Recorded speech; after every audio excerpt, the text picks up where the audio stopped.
Hello, everyone, and welcome to this webinar on the inner workings of cyber defenders. This is a retrospective look back in 2021 at real examples of cyber attacks that occurred. In this session, we'll review three key scenarios that we've collated in our report, and you can see that report and download that report in the attachments on BrightTalk. I'll also go into how you can go download it if you can't see that. So this session, as I said, is really to go over three key scenarios from that report, where we'll actually take you through and walk you through step by step how individual teams within Cyberproof responded to those threats, and how each individual team from level 1 to level 2 to cyber threat intelligence team, the threat hunting team, the incident response, DFIR, security engineers, vulnerability managers, all of those different teams work together. And this is a great way, we feel, of being able to show real life examples and the real steps that organizations and SOC teams need to take in order to mitigate some of these key threats. So just a couple of key housekeeping rules, I guess, before we move forward. If for whatever reason you get closed out of the session, or if whatever you lose connection or something like that, don't worry, as we will have a recorded version of this, so we'll send that to you afterwards as well. Right, so let's get started with introductions. So who do we have on the call today? We've got Mark, our senior cyber threat intelligence analyst. Hi, Mark. And hey.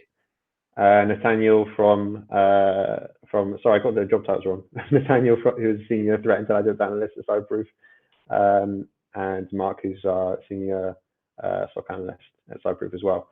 So Mark, do you want to start introductions, and then we'll move over to you, Nathaniel? Yeah, sure. Hey everyone. So my name is Mark. I'm located in Israel. I'm a senior cybersecurity expert in Cyberproof for the last 2 years. Having a great time working in Cyberproof. So in my previous job, I was managing security services for an innovative EDR vendor. And currently, I'm also a lecturer in the National Cyber Program for teenagers before their service in technology units. Yeah, and I'm part of the L2 team in Cyberproof. Thanks, Mark. Over to you, Nathaniel. Hi, everyone. I'm Nathaniel, a senior cyber threat intelligence analyst. I've been doing cyber threat intelligence for the last 6 years in several roles, doing different kinds of analysis of research, clear web, dark web, closed communities, social media, and been in Cyberproof for over 2 years. Just as Mark, having a great time. And yeah, I'm very excited to be here. Thank you both. Of course, you are able to send in questions as well through the BrightTalk platform. So if you have any questions, please do send them in, and we'll do our best to answer them. We've got quite a bit to go through, but we'll do our very best either throughout the webinar or at the end to answer those. So let me just take us through the agenda quickly, just to highlight what those scenarios are that we'll take you through. The first one, well, actually, before we even get into the scenarios, we will cover the different teams. So we'll clarify that first, which teams were involved in these attack scenarios, what were their roles, and then we'll move on to scenario 1, IcedID Family infection. This is a particularly interesting one because this was an alert that came in through the EDR for a command and control malicious activity, and this is obviously a popular scenario that we see across our client base as well. And this was activity of a potential shell code execution, and so we'll take you through how the different teams from L1, L2, CTI, threat hunting, DFIR, how they work together to successfully remediate that. Scenario 2 will then look at a multi-stage ransomware. This one I'm particularly looking forward to us going through because it's quite unique in that it was involved both the human operated techniques as well as the automation used by the attacker. So we'll take you through exactly kind of the life cycle of that, how that attack actually came out, and we're calling that a multi-stage ransomware attack. as well as how our teams mitigated that threat. And then finally, we'll look at scenario 3. If you download the report, by the way, the numbers of the scenarios are slightly different. Here we're just simplifying it by saying 1, 2, and 3. But scenario 3 in this webinar, and we'll focus on the XSS attack or cross-site scripting attack, a type of attack where malware is injected into usually a genuine website, in which a malicious script is injected, and that could be to a relatively benign or trusted website. And we'll take you through how the different teams collaborated to help identify the vulnerabilities and mitigate the threat. And then we'll finish off by explaining some of the collective learnings from that. Remember that you can download this report either as an attachment from the BrightTalk platform, or please go onto our website, cyberproof.com, go under resources, and you'll find, I think it's the second document from the left, the actual report, which has more scenarios, including these 3 that we'll go through today. For us, this kind of sums up a growing need in the industry for reports that provide insight into not just the attack landscape, but also the steps that defenders should take. And so we've actually renamed it as a playbook for 2022, because we see this as acting as a blueprint for these steps that attackers should be taking going forward. So please do download that. And now, without further ado, we'll go through the different teams involved in these scenarios. So Mark, I'll hand over to you to start off with the L1. Yeah, thanks. So I'll start with the L1 analyst, the frontline infantry, and these are actually the swordsmen that are standing on the first line of defense. This team is going through Tangled Field 24/7, monitoring for different alerts, different security systems that are aggregated in the SIEM platforms. This team usually has a basic operation system and networking understanding, but on the other side, this team is always trained and up to date with the current threat actors, threat techniques, and one of their main roles actually is to be able to define true positives and escalate them in time to the next level, which is in most cases L2 analysts. So I'll get to the next team, which is L2 analysts, the Knights, which I'm part of. This team is usually getting into the cyber warfare and analyzing the incident when you already know some indicators and the initial investigation from L1.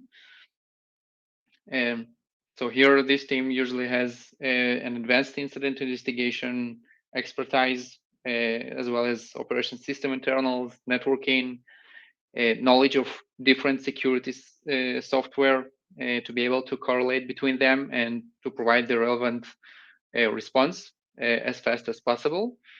And in this stage, they usually be able to stop the damage to the environment and proceed with next steps of investigation using different teams like the CTI. So Nathaniel, for you. Yes, thank you. So me, as a part of the CTI team, I'm going to explain what the CTI team does. It's characterized here by the wizards, which I guess it's a pretty cool character to be. So what the CTI team does is basically be aware of all of the cyber incidents and cyber events that are happening, be always up to date with the latest trends, the latest threat actors, their TTPs, the newest vulnerabilities, always be on top of all of that. In order to do that, we also have a lot of tools that we have. A lot of them are developed in-house, so they're custom built for us. We also have a lot of paid tools, a lot of open source tools that we use for different goals, to gather data mostly and to analyze it. We are always on top of the latest malware. the new versions of those malwares, understanding how they can impact our customers, and finally, we have the visibility in the darknet and the underground to see what the people that develop this malware and plan these campaigns are planning, and how they're doing it, and again, what are the latest trends, and what are we seeing out there. And the next team that takes part in this in the SOC team, in the Security Operations Center, is the threat hunters. These people have more of a proactive job that begins with the assumption that the corporate network has already been compromised, and a threat actor behind this compromise has an undetected foothold in the network. So the threat hunter's job is basically to hunt down the presence of this invisible malicious actor. And they do this by identifying suspicious processes or indications of exfiltration of data, or other indications that maybe can tell of a lateral movement efforts or any other unusual activity. The threat hunters do this by leveraging different tools for advanced IOC hunting. And they also develop different detection rules, such as like snort, for example, or like YARA rules that will help track down malware activity and malware presence. And similarly to the threat hunters, sorry, not similarly, actually, in contrast to the threat hunters, who are here characterized by the knife men, is the DFIR specialists, who their job is actually reactive instead of being proactive. They are called to the cyber crime scene to perform forensic work. As their name says, DFIR is digital forensics and incident response. So they do the forensic work, which will allow them to be able to tell the story of what happened in that incident and how the security incident took place, and maybe even they are able to tell who is behind the security incident. The DFI specialists have strong technical skills that allow them to dissect malware, analyze malware, which was used in the incident. In this way, they can gather more IOCs, and they can understand the purpose and the behavior of the malware that they are analyzing. What was the goal of the attacker that was using this malware?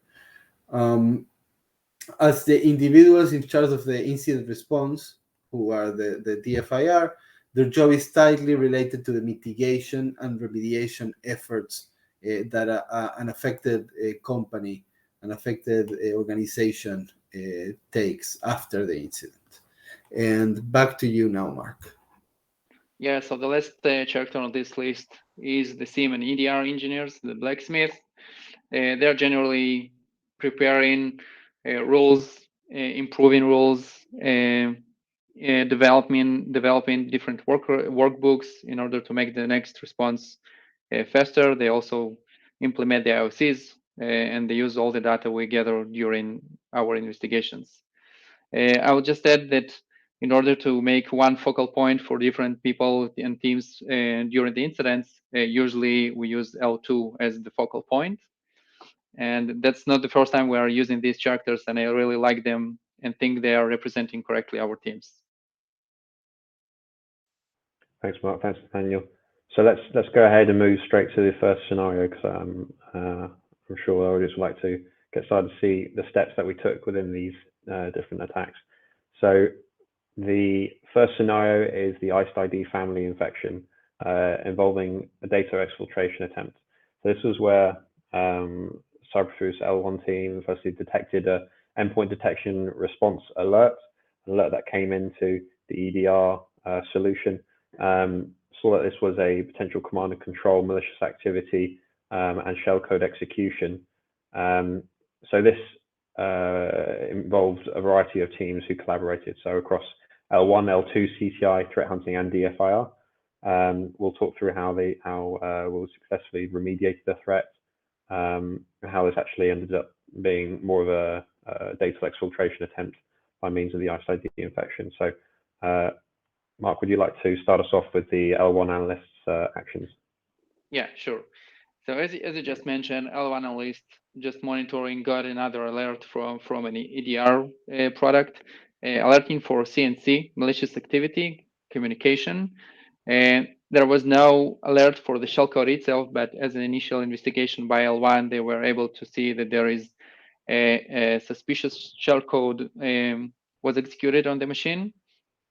And then they centralized and gathered all this information about the endpoint and they logged in users into the CDC platform to be able to move it forward to the next team.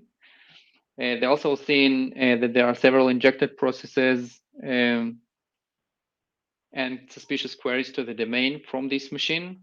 That is definitely raising the severity of this incident. Therefore, they escalated it to L2. I'll move to the next slide. Yeah, so when L2 was able to look into the gathered information, L2 was able to isolate the machine, first of all, because it was for sure a true positive and not a false positive. Then looking at the machine itself, we were able to detect AD find tool, which is a free to use public tool for querying Active Directory. It's both used by some ITs in organizations, but it can be used as malicious tool as well to gather information from the AD, for example. As well, we were able to see the malicious document itself that triggered all this chain. We'll be able to see it a bit further in the incident. We could see different malicious commands, including the PowerShell command you can see here at the bottom, which is actually was executed from a macro from the document and trying to download another script, which is an obfuscated one. We'll get to this script a bit further as well. Then L2 was able to do a first analysis of the document and the malware that might be related to it, just to make sure we can collect all possible indicators for L2, CDI, and other teams to proceed for the investigation and get as much data as we can at this step when we already isolated the machine and we're not in a risk currently. Yeah, so this is the AD tool itself and the malicious comments that we actually have seen during the investigation. You can easily spot the text files I just mentioned previously, that we could easily understand that these files probably are gathering sensitive information to be sent to the attacker later on.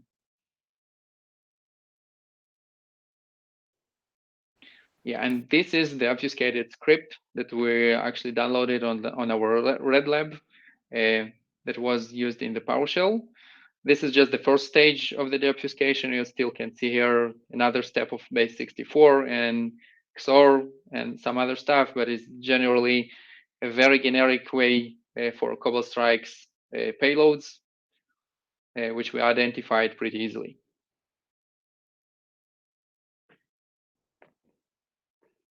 Yeah, and finally, yeah, getting all this information to the CTI to help in the investigation. Excellent. Thank you. Thank you for sharing the information. Once we receive all of the information, which obviously includes on one hand, all the extracted indicators that the L2 was able to provide, and some pieces of the data that was potentially exfiltrated by the threat actor. So what we did was search in all of the sources that we cover for indications that could tell us if any of the data that was potentially leaked was made its way to one of the sources, or maybe a threat actor was talking about an exfiltration attempt to the customer, or mentioning our customer in a negative way that could be linked to this incident. As we didn't find anything extraordinary, so at least we could tell that there was no external signs of data being leaked, which is obviously great.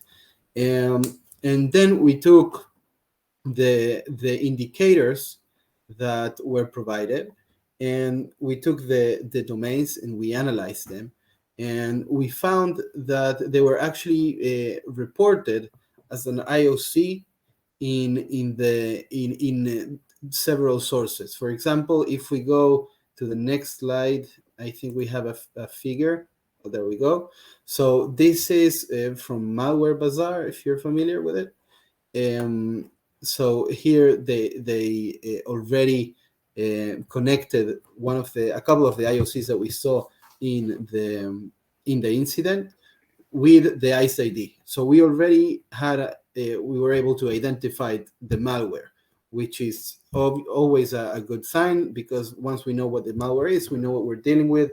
We can tell what the TTPs is and how the malware acts, etc., etc.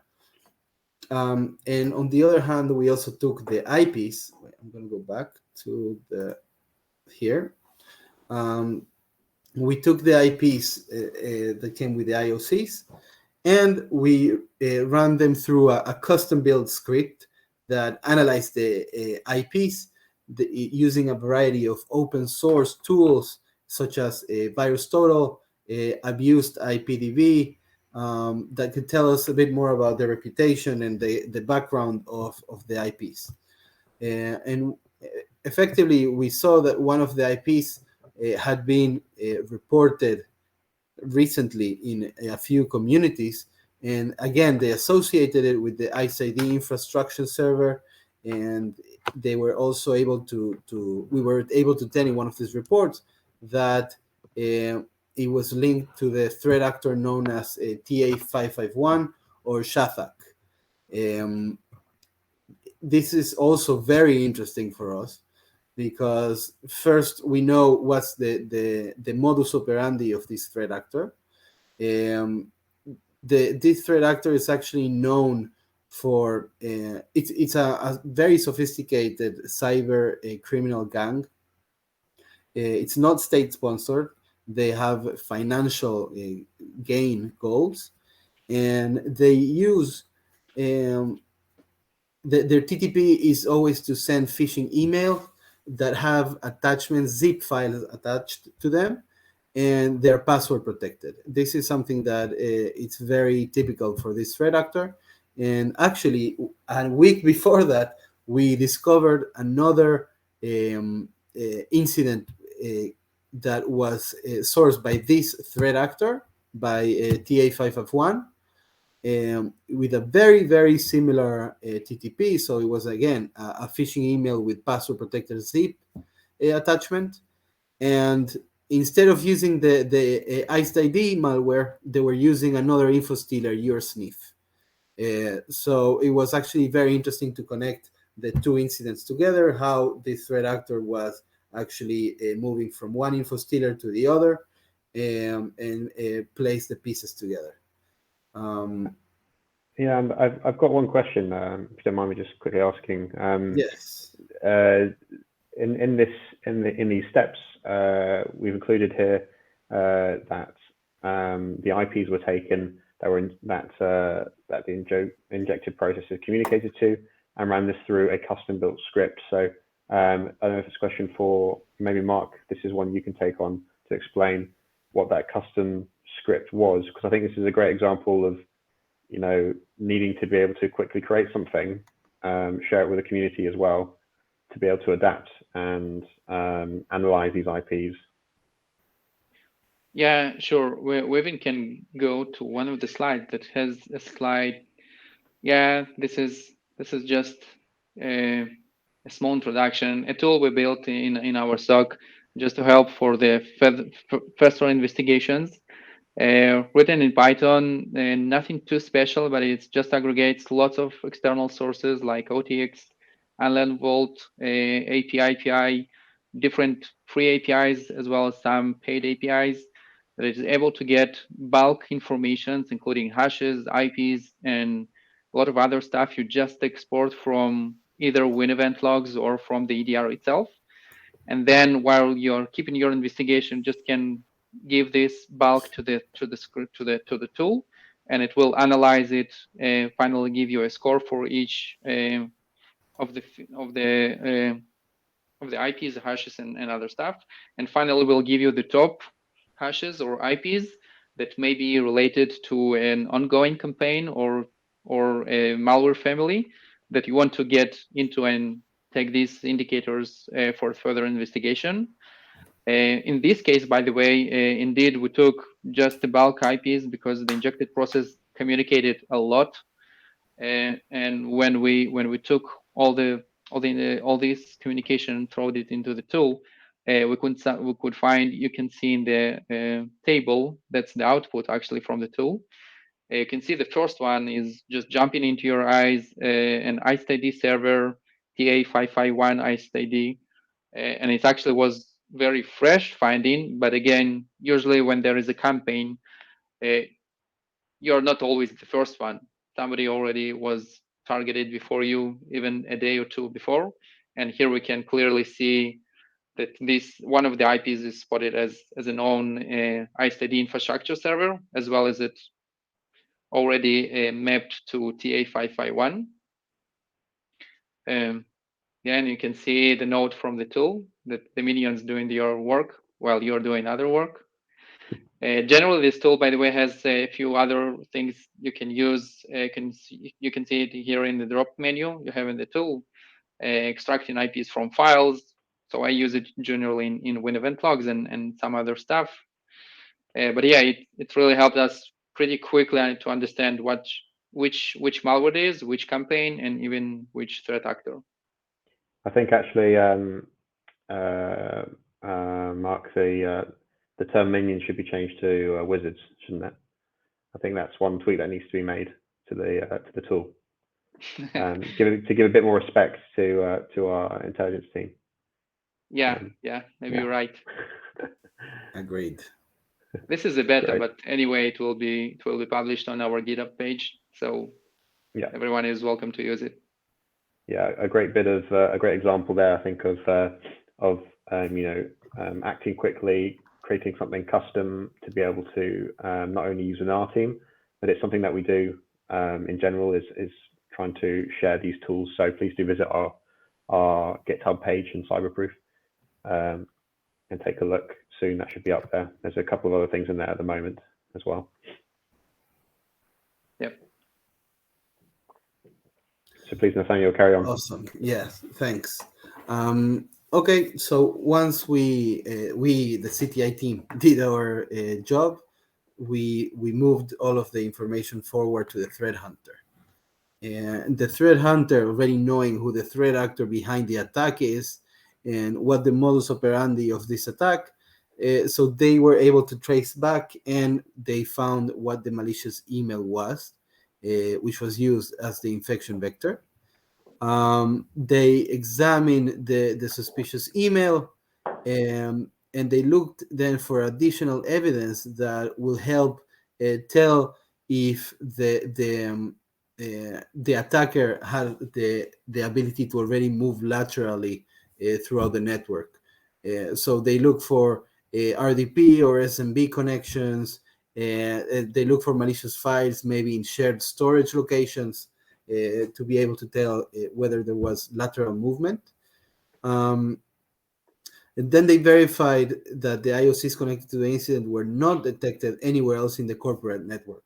So once they did that, they were able to kind of close or give a bit of a limitation to what was the extent of the damage. They revealed that the IP was an IcedID server used for the data infiltration. And this was stopped by the machine isolation that the L2 team started. So there was no data exfiltration thanks to that. And once the IPs were confirmed as malicious by the threat actors, they recommended to block them in all the security devices to prevent further infections. And they also developed a few YARA rules to detect possible infections in the future. And they also recommended to reimage the infected host to make sure it's clean. Yeah. Back to you. Thanks. The fine thing about the exfiltration itself, that the threat hunter even was able to see in the logs the attempt for the exfiltration, which is aborted exactly at the same time we isolated the machine. Yeah, so in-time isolation is very important. But finally, getting into the end of this incident, a pretty complicated one. We get to the DFIR specialist. We want to get a final report looking at every piece of information on the machine, getting our hands on it and making sure nothing was exfiltrated and understanding exactly what was gathered and what not. So just, by the way, one of the main key takes here was that we were not able to see the root of the file of compromise, searching on the email gateway and other places, finally finding in the browsing history that it was downloaded from Gmail, finding out that it was actually downloaded from a private email, and that's not a new method to bypass security and email gateways in corporations, but still working one. So yeah, it get passed through different security email software. If we get to the next slide, we will be able to see just a few screenshots from the report itself.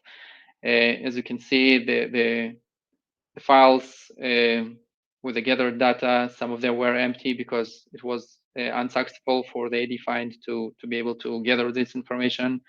Some were actually with information but failed to be exfiltrated. So it's a full report forensics of the machine, including prefetch, file systems, RAM, and other stuff, just to make sure 100% nothing was exfiltrated, and the ability to actually close the incident.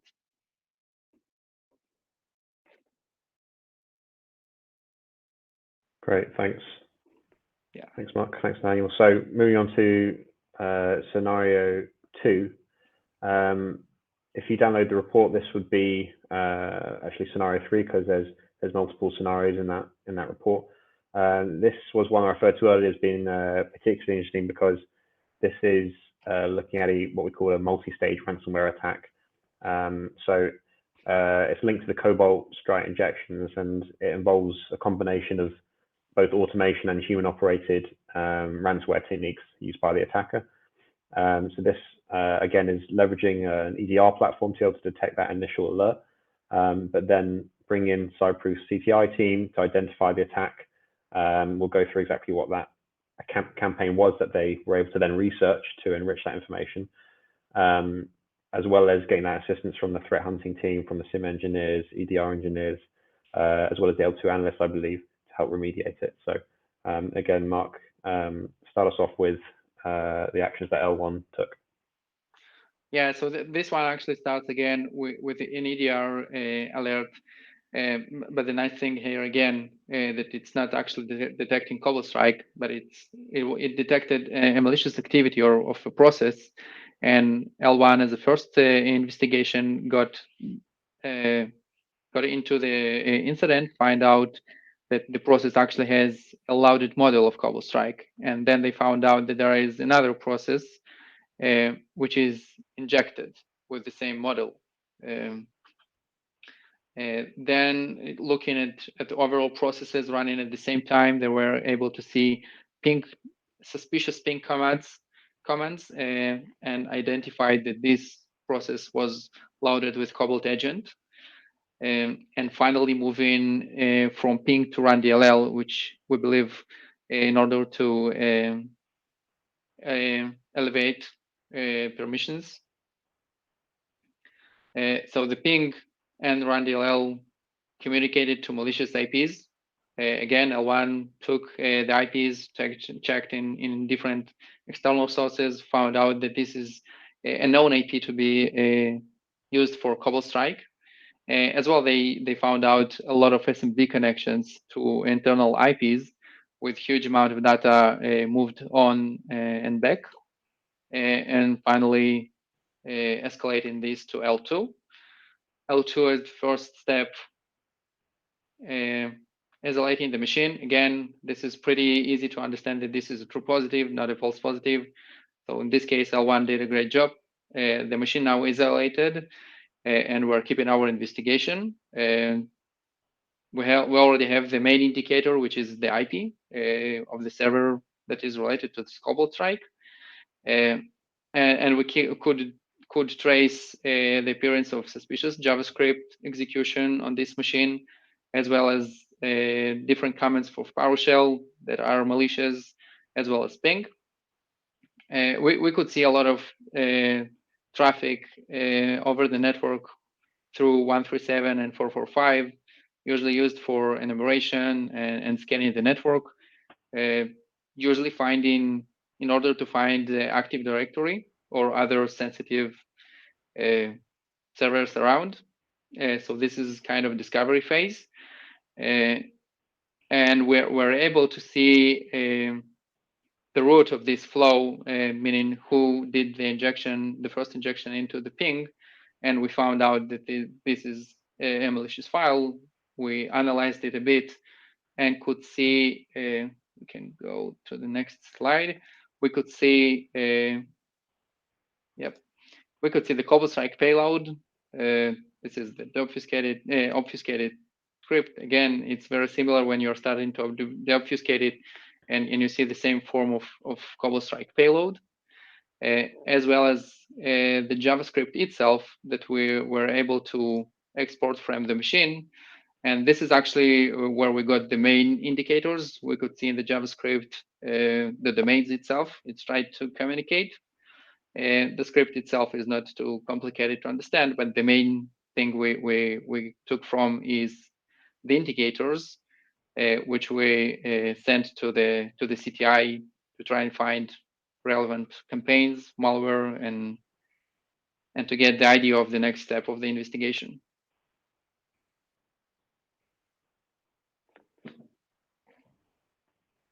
Yeah, Nathaniel, for you. Thank you.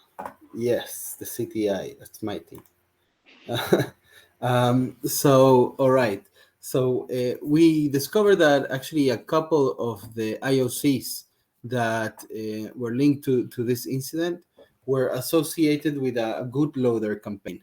Good loader is a loader, obviously, that is from the family of the good kit, which have been associated with the Revil or Sodinokibi operators, but we saw with our research we saw that a good loader has been used lately in a few campaigns to deliver the final payload, which was in fact the Revil and also Kibi ransomware. They are the same ransomware, different names, and as well as the Blue Crab ransomware, which is the ransomware variant that targets mostly Korean users. So there was an ongoing campaign with the good loader that the final stage of the infection would be a ransomware infection, and not just a ransomware infection, a Revil or Revil infection, which is not a good thing. According also to the research that we performed on this campaign in different sources, we saw that the campaigns, the initial access for the good loader was actually SEO poisoning. SEO poisoning, for those who don't know, is a social engineering technique widely used by attackers, in which the attackers load legitimate websites that are used by regular users with highly searched keywords to lure users into clicking malicious links or downloading malicious files. So someone would search something in Google, and they would get a result. They would click on it, and they would see if you want more information, click here. People would click there and then download a malicious file, download a malicious script, um, and trigger the infection. And for this reason, because the SEO poisoning was used as the infection vector, there was actually no detection of a phishing email in the email security gateway, which made it hard to detect and easy to get through the network. And I just want to add here as well. I think this is for me in particular. I have marketing in my background, so I'm not a cybersecurity. I don't have cybersecurity engineering in my background, and so I've come from that kind of marketing world and seeing the sort of techniques that are being used by attackers now. I can really relate to I guess their mindset and how they're doing this, but obviously not in the motivations and reasons for doing it. But I think it's incredibly interesting to see now another example through SEO poisoning, how they're using more commercialization, more marketing techniques to go and reach their, what in marketing you call your target audience, and their target audience being the victims. So it's no news that attackers have widely commercialized cybercrime and now having underground marketplaces selling at competitive prices. But this is just another example of how those techniques are now evolving, where they're actually using well-established digital marketing techniques like optimizing search key terms to be able to lure in victims and ultimately to download their products, which are malicious. Very interesting. Yes, it's really, I mean, SEO poisoning, I think, is fascinating because it's really, really hard. At the end of the day, you're just clicking something that you found on Google. Yeah, it's very hard to prevent. And I think that just goes to show, in order to try and counter this, it's incredibly important to, if you've got the controls there, great, but you need that wider context from threat intelligence to be able to understand the broader objective, the techniques and the motivations of the attacker, to then anticipate those next steps. And then, as we'll see here, that then enables you to be able to take those proactive steps and mitigate it before it impacts you, right? Exactly. All right. So here in this picture, we can see a few of the detections of the IOCs that we found that were identified with the Blue Crab and the Sodino Kiwi and Good Loader campaigns. And they were published really maybe the day after of when we found the infection in our customer. So moving to the next slide, we have the threat hunter that once they gathered all the indications of attacks for the malicious behaviors linked to the malwares that we mentioned before. So the Good Loader, they use the EDR and the SIEM to see and verify that the threat didn't do a lateral movement and it didn't infect other hosts, and it just stayed where it was. They investigated the malicious files using sandboxes and file analysis, and then when they were able to finish that, they had more IOCs, which then they were able to hunt and see if the infection may be spread, but in a slightly different way. And they executed then retroactive hunts, to see if the indicators were found in either the EDR or the SIEM logs. And luckily, they didn't find any other indications of infection. And they recommended to reset all the credentials for the domain administrations and other privileged accounts that could have been involved in this infection in the host. And now the final part of the SIEM and EDR engineers. So a part of taking the IOCs and implementing them, there is one more interesting thing here in this incident. So as I mentioned previously, they scanned the network, and once it happening all the time, once they find out an Active Directory server which is holding most of the important information, they're starting to pull information from there to be later on exfiltrated or be used for lateral movement. So in this case, the scanning was under the threshold to be to avoid detections and alerting the L1 and SOC. So here the SIEM engineer comes in, and for example, in this case, we managed to make an improvement in the logic, and not just looking at the thresholds, but looking, for example, for a difference in the percentage of movable data from the Active Directory to different machines. So generally, you should be aware that this may generate some false positives because a lot of services and servers does this, but it shouldn't trigger too much false positives when you do try to catch it with regular machines like it was in this case. So generally, we fixed it. We made the logic much more accurate, and hopefully next time it will be detected much earlier, for example, in this case. Yeah, so this is the nice part of the SIEM engineer. And Mark, perhaps you can give a good overview for the timeline of this, because I mentioned before that the use of both automation and human procedures. So perhaps you can just give a really quick, brief overview of that timeline.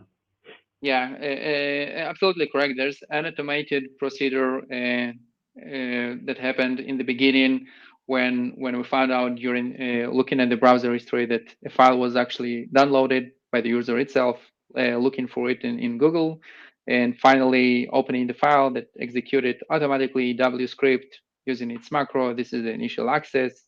Finally, execution of the PowerShell script, bringing in a Cobalt Strike payload, injection to the pin, and here we were actually finishing the automated procedure, giving the attacker an initial access to the machine. And here the attacker itself is getting in and starting scanning, looking for interesting information, analyzing the information from the scans, finally finding out the closest Active Directory, starting to transmit large amounts of data via 389 port, injecting to run DLL just to get the higher privileges. But apparently here comes the L2 and isolating the machine and breaking his wall plan. Yeah, so these are these two steps. In the best scenario, you stop it on the automated procedure, but again, the attackers has 100 different ways to bypass the detections, and therefore, in some cases, you will get into the human procedure and isolate him there. Great, thanks. So final scenario, and just before we move on, there was one question from someone asking if they could have a copy of the slide deck. So because we can't see who the person is, the contact details or anything of who's asking the question, do ping us, send us an email, or contact us on the website, or send us an email. I can't remember if we've got the email addresses on the BrightTalk platform, but you can contact us on the website, just send an inquiry referring back to this webinar, or on LinkedIn, just ping us, and we'll then be able to share a copy of that with you. So final scenario, we've got about 10 minutes. Let's use this to just go through the cross-site scripting attack. So this was an attack which included a few teams, again, the Cyberproof CTI analysts, but originally there were these random strings of content on the client's website. In this particular scenario, that was then escalated to L1 and a CTI team who worked together to as a result of an XSS attack to investigate that, work together with the L2 analysts as well to learn more about the attack and assist the customer in this case to restore those web servers. So again, let's start off with the first task carried by OneMark. Yeah. So L1 are getting the notification about suspicious strings on one of the client's websites. You can see them in yellow. So they are opening an incident, starting the investigation, looking at the WAF logs of this server, and finally finding out there's vulnerability scanning what's going on this web. Again, a slow one to avoid different detections, including the WAF itself, and therefore no alert came from any of the products. The WAF itself as well didn't detect it. They investigated the IP that did this vulnerability scan, but meanwhile it was not looking as suspicious IP. But the scan itself is definitely a suspicious thing, as well as the random strings on the website. Therefore, they escalated the incidents, including the information they gathered. So the escalation to L2. Yeah, so once L2 gets this information, and this is a running web server, we're looking at the WAF logs, mainly on the WAF logs, but not only.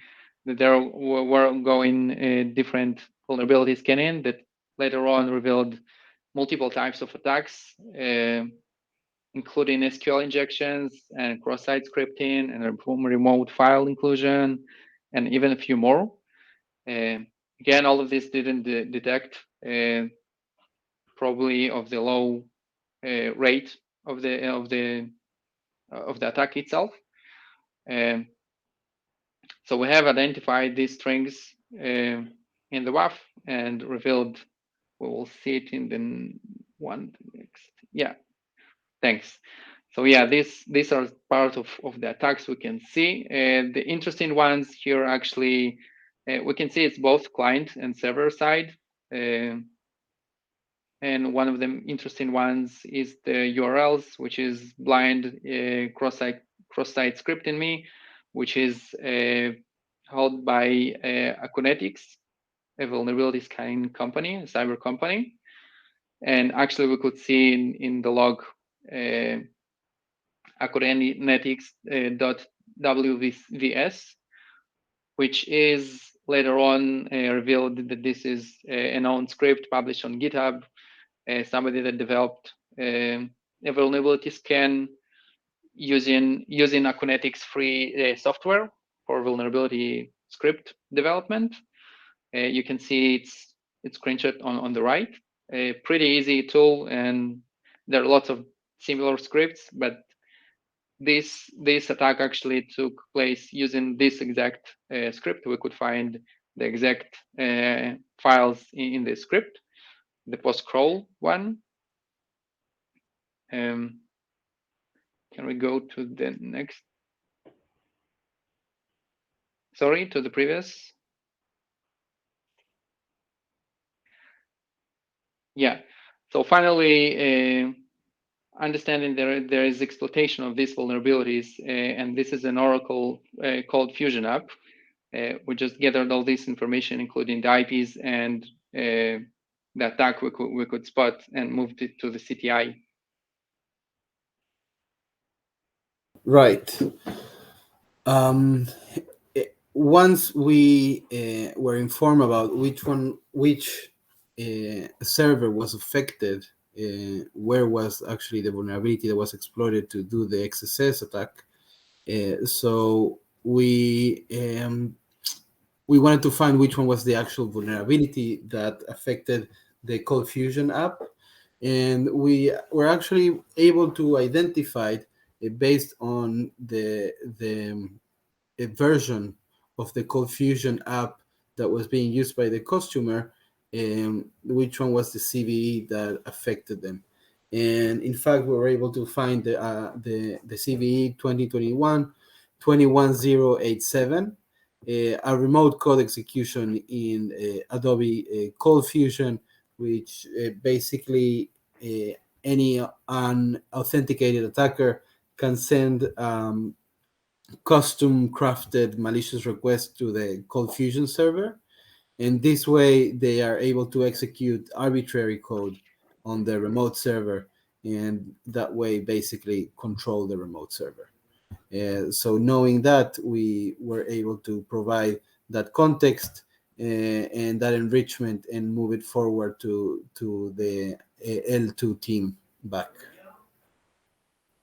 Yeah, so here on the on-site L2 analysts actually generated the recommendations. It's generally not that interesting, but a very common scenario when you have vulnerabilities that you are not always aware of being used, and finally scanning and executing code on your environment, which can finally cause a real damage to the environment, including the website itself. Therefore, the recommendations were to harden the WAF policy, which actually caused none of these 1,000 attacks being detected by the WAF. So the WAF policy should be hardened, and probably visibility in logs should be improved a bit, as well as find all these web servers that has the same vulnerability and patch them. And the final recommendation was actually to include a vulnerability management service to find these kind of vulnerabilities before they are exploited. And that's actually where the vulnerability management team gets in, conducting vulnerability mapping, full mapping of the environment, including providing the CDI known vulnerabilities and taking this specific vulnerability found in this incident. This allows them to understand the full picture of the environment, the vulnerabilities, and draw the severity and the priority of each of them. Not all vulnerabilities, you can't always patch all the vulnerabilities in your environment. You usually will have millions of them in a big environments. Therefore, we need to prioritize it and patch the important ones, like this one, for example. And finally, the web server should be restored to its original state before the attack and get back to work. Hopefully, after the patch, we'll not get this attack anymore. Yeah, and I think this just goes to show the importance as well of having vulnerability management in place. Vulnerability management, obviously, it's not just about the tool having the scanner there. It's a process. It requires governance as well. To have a continuous lifecycle approach to be able to do that initial identification, the scanning, the discovery, being able to prioritize those vulnerabilities by cross-referencing with what we're seeing externally as well, external threats. So again, that just emphasizes the importance of conducting that or correlating that vulnerability information on your internal infrastructure with what the CCIM is then seeing. And in this particular scenario, it prompted the customer to also start receiving our vulnerability management service. So just thought it was also worth mentioning that the importance that vulnerability management plays. And this is a great example. This particular attack scenario is a great example of that. So I wanted to cover a couple of key takeaways. We've talked through quite a lot and gone through each step within these three key scenarios. But we've done it on purpose because there are different activities and actions that each team needs to carry out. But we hope that this is a good blueprint going forward as well for how individual teams should be carrying out various activities and collaborating with teams across the SOC. At the same time, we've decided to put the lens on ourselves, and this is something, this initiative we've done last year as well. And this year we decided to expand the number of scenarios that we've looked at. So if you look at the report, there are more scenarios than there were in the last one that we did last year. But we always include a key takeaway section. This year, there are a couple of key ones. The first one being the importance of having a CTI team on hand to conduct that research. It's not just about conducting the research and verifying what threat actor and campaign is associated with based on what you see in the open web, or based on what you're seeing in the dark web, but also the deep web. So having that visibility in multiple sources using a variety of open source tooling, as well as organic threat intel, is incredibly important. The second point is having a centralized platform, and this is a point we made in the last year's inner workings webinar when we reviewed last year's report, is the importance of having a centralized SOC services delivery platform. We use our CDC platform, our Cyberproof Defense Center platform. Our customers use it. It's transparent. Our customers get access to it as part of our services. Enables them to be able to see everything that we're doing, everything that all of our teams are doing, as well as the ability to chat in real time and collaborate in real time. So there's a functionality to be able to do that within the platform itself. So we definitely recommend that teams going forward make sure they have something that they use to be able to communicate really easily in an agile way, to be able to share information that was gathered, share research, and be able to reach out to different teams in real time.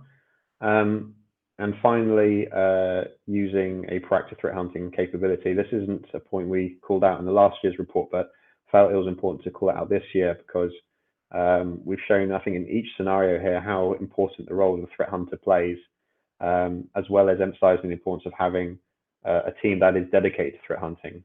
It's quite easy to be able to use perhaps level, I say it's easy, it's an approach certainly, where some organizations may use level 1 analysts to do the retro querying or retro hunting on known IOCs through the platform that they have, whether it's EDR or SIEM platform.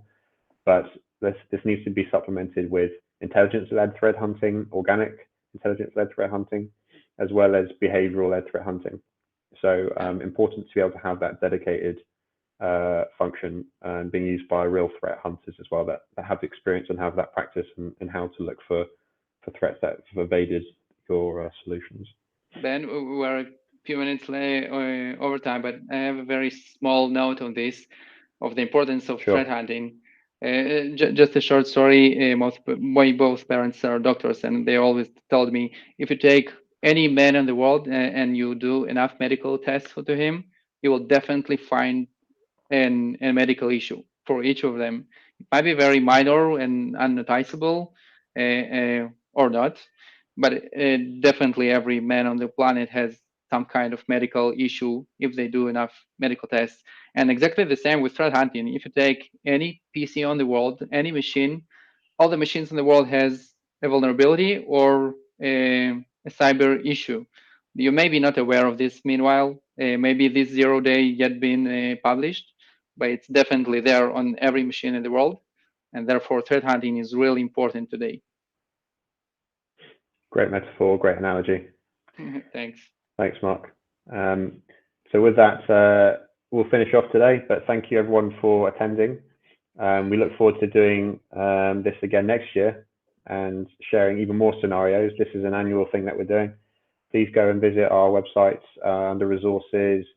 You'll find the report. It's called Cyberproof Defenders Playbook 2022, or you can download it from the attachment here on the BrightTalk platform. Yeah, please reach out to us if you have any specific questions. Thank you, Mark. Thank you, Nathaniel, for taking time to walk through this as well. Thank you very much. Thanks. Thank you, everyone. Bye-bye. Speak soon. Bye.